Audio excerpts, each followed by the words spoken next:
গোটেই তাৰ পৰিচয়টো সোমাই আছে কথা কৈ নচা কোনবোৰ কথা কৈছিলে কথা নৃত্যত এই মন্দিৰত যিহেতু আৰম্ভ হৈছিলে মন্দিৰত ৰামায়ণ মহাভাৰতৰ কথাবোৰ কৈ কথা বাচকসকলে নৃত্য কৰিছিলে আৰু তেনেকৈ কথক নৃত্যটোৰ আৱিষ্কাৰ হৈছিল পিছলৈ গৈ পেলাই আজিৰ ৰূপ পাইছে সেই কথক নৃত্যটো কিন্তু সেই কথাবোৰ কৈছিলে কথা কোৱাটো বৰ ডাঙৰ কথা আৰু যিবোৰ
বিশাৰদ হয় আৰু সকলোৱে তেখেতক চিনি পাই তেখেতে কেইবাখনো অসমীয়া চলচ্চিত্ৰত অভিনয় কৰিছে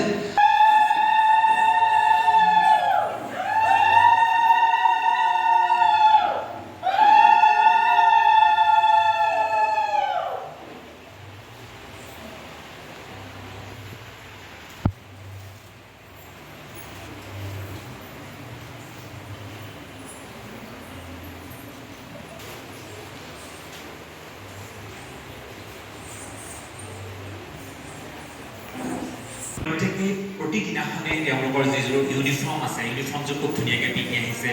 অভিভাৱক অভিভাৱিকাসকলে ইমান ধুনীয়াকৈ অনুষ্ঠানটো চলাই যোৱাত সহায় কৰিছে চাহ বিৰতিত প্ৰত্যেকেই নিজে নিজে খুব ধুনীয়াকৈ বনাই আনিছে চাহ খুব ধুনীয়াকৈ প্ৰত্যেককে দিছে ইমান সৰু সৰু কামখিনি কৰিছে কামখিনি শুনিবলৈ ক'বলৈ হয়তো ষ্টেজত ক'বলগীয়া কথা নহয় সৰু কথা কিন্তু এই সৰু সৰু কথাবিলাকে এটা অনুষ্ঠান জীয়াই ৰখাত এটা অনুষ্ঠান আগবঢ়াই নিয়াত বহু বেছি গুৰুত্বপূৰ্ণ ভূমিকা লাভ কৰে সেইকাৰণে আশা কৰিছোঁ আপোনালোকৰ এই মৰমৰ হাতখন আশীৰ্বাদৰ হাতখন বংশীপ্ৰিয়াৰ ওপৰত নটবৰী কলাকুঞ্জৰ বোধ সদায় ৰাখিব পংখীপ্ৰিয়াই খুব ভালদৰে এই নৃত্যটো চৰ্চা কৰি গৈছে এই নৃত্যৰ চৰ্চাৰে আপোনালোকক শুদ্ধ পথ নিশ্চয়কৈ দেখুৱাব মই আছোঁ মোৰ গুৰুসকল আছে বহু নিজ্ঞানী ব্যক্তিৰ আমি সান্নিধ্য লাভ কৰিছোঁ তেওঁলোকৰ আশীৰ্বাদো পংখীপ্ৰিয়াৰ ওপৰত আছে আপোনালোকে মাত্ৰ পংখীপ্ৰিয়াক মৰম দিব আৰু নটবৰী কলাকুঞ্জখন এনেদৰে দুপদ্ৰূপে আগবাঢ়ি যোৱাত আপোনালোকে সহায় কৰিব ধন্যবাদ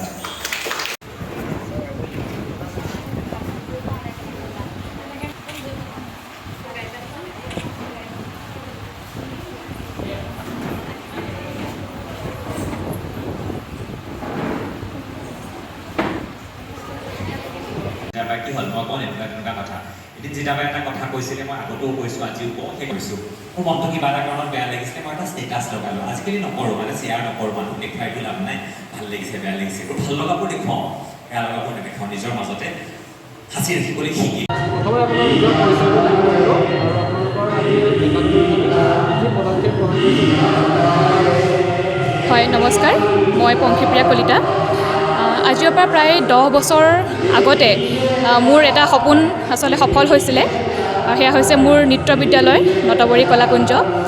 যিখন স্থাপিত হৈছিলে 2015 চনৰ 10 নৱেম্বৰৰ দিনাখন আৰু মোৰ এই বিদ্যালয়খন অৱস্থিত শাহপুৰীয়া গাঁৱত RRL তিনিআলি নামঘৰ সমীপত আৰু এই 10টা বছৰে আমি আচলতে বিভিন্ন ধৰণে ছাত্ৰ ছাত্ৰীসকলক বিভিন্ন অনুষ্ঠান আয়োজন কৰি আহিছোঁ তেওঁলোকৰ ভালৰ বাবে আৰু আজিও সেইদৰে আমাৰ যোৱা 14 তাৰিখৰ পৰা জুলাইৰ 18 তাৰিখলৈকে এখনি শুদ্ধ কথক নৃত্য আৰু সৃষ্টিশীল নৃত্যৰ কৰ্মশালা আয়োজন কৰিছিলোঁ আৰু আজি সামৰণি অনুষ্ঠান আমি আয়োজন কৰিছোঁ সাহিত্য সভা ভৱন নবীন চন্দ্ৰ বৰদলৈ প্ৰেক্ষাগৃহত আৰু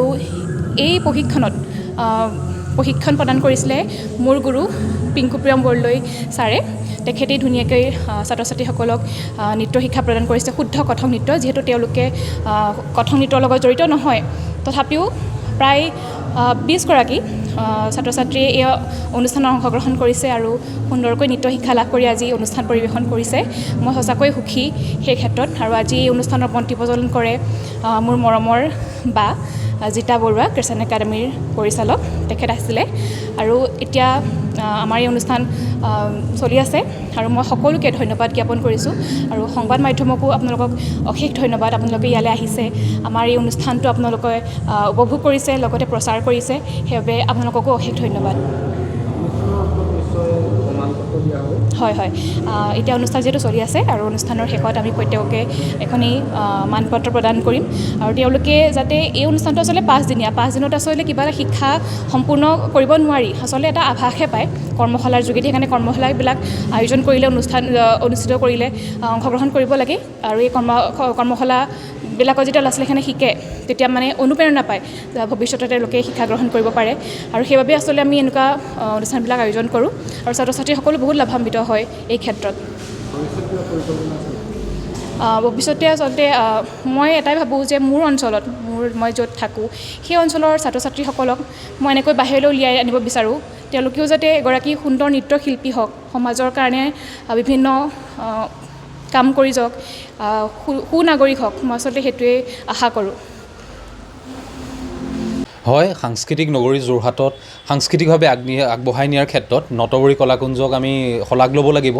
যে যোৰহাটৰ আমাৰ পশ্চিম যোৰহাটৰ নিচিনা এটা অঞ্চলত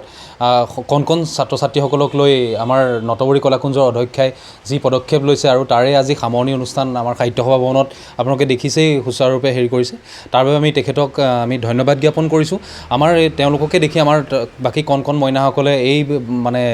সৃষ্টিশীল নৃত্য হওক বা কথক নৃত্য হওক তাকে শিকিবলৈ আগবাঢ়ি আহিব তাৰ পৰা সেই সাংস্কৃতিক নগৰীৰ মান মৰ্যাদা আৰু যাতে বাঢ়ি যায় তাৰে আমি কামনা কৰিছোঁ আৰু এই সুযোগতে আপোনালোকলৈ ধন্যবাদ জ্ঞাপন কৰিছোঁ আৰু আশা কৰিছোঁ যাতে নটবৰী কলাকুঞ্জ আৰু আগবাঢ়ি যায় ধন্যবাদ লগতে আৰু এটা কথা ক'ব লাগিব যে আমাৰ এই নটবৰী কলাকুঞ্জৰ অধ্যক্ষা পংখীপ্ৰিয়াই হওক বা আমাৰ নৃত্যশিল্পী পিংকুপ্ৰিয়ম বৰদলৈ তেওঁলোকে সেই ছাত্ৰ ছাত্ৰীসকলক বৰ্তমান সময়ত যি কথক নৃত্য বা সৃষ্টিশীল নৃত্যৰ যিটো এটা ধাৰাৰ সৃষ্টি কৰিছে সেই ধাৰাটো আৰু আগবাঢ়ি যাওক আৰু তাকে দেখি বেলেগ বেলেগ কণ মইনাসকল বা আমাৰ অভিভাৱকসকলেও তেওঁলোকক আনিব লাগে। যেতিয়া বৰ্তমান সময়ত যিটো এটা উচ্ছৃংখল পৰিস্থিতিৰ সৃষ্টি হৈ আছে, সেই পৰিস্থিতিটোৰ এটা পৰিপ্ৰেক্ষিতত এটা বেলেগ এটা ধাৰাৰ সৃষ্টি কৰিবলৈ তেওঁলোকে যিটো কৰিছে, তাৰ কাৰণে আমি সেইটো স্বীকাৰ্যৰ বিষয়ে যে সকলোৱে নিজৰ সন্তানক সেই বস্তুটোৰ প্ৰতি আগ্ৰহী কৰি তুলিব লাগে। বৰ্তমান মোবাইলত ব্যস্ত থাকি মোবাইল বা তেনেকুৱা ছ'চিয়েল মিডিয়াত ব্যস্ত থকাৰ উপৰিও এনেকুৱা এটা বিষয় যে তেওঁলোকে লৈ পেলাইও ভৱিষ্যতে তাৰ পৰা তেওঁলোকে এটা উপাৰ্জনৰ হয়তো উৎসও হ'ব পাৰে, নিজৰ এটা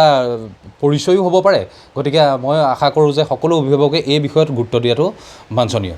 ধন্যবাদ।